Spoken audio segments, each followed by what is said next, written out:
Remember the dire predictions of what would happen if Donald Trump were to win the presidency? Remember what he said way back on Election Day?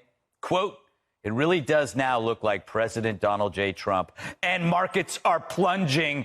When might we expect them to recover?"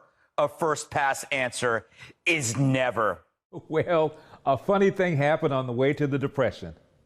I think the economy is doing absolutely great, and it's particularly reaching into populations that heretofore have had very bad problems in terms of jobs, unemployment, and the opportunities that come with full employment.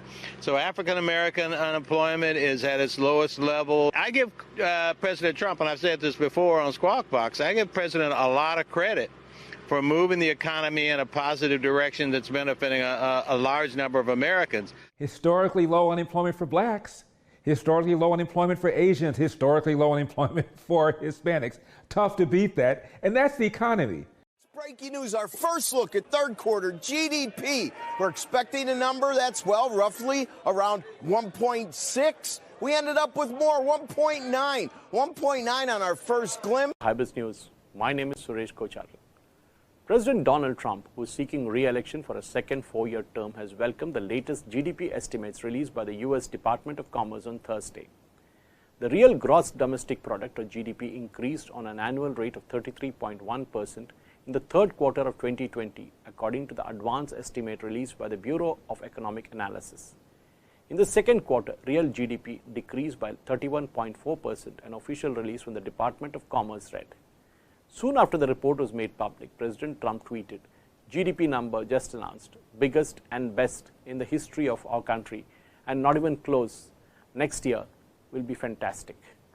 However, sleepy Joe Biden and his proposed record-setting tax increase would kill it all.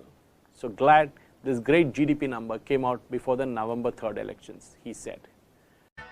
It's a major fight over who will be better for the U.S. economy. President Trump hoping to boost his chances after record GDP numbers. The economy growing by more than 33% in the third quarter, but it has not fully recovered from the pandemic.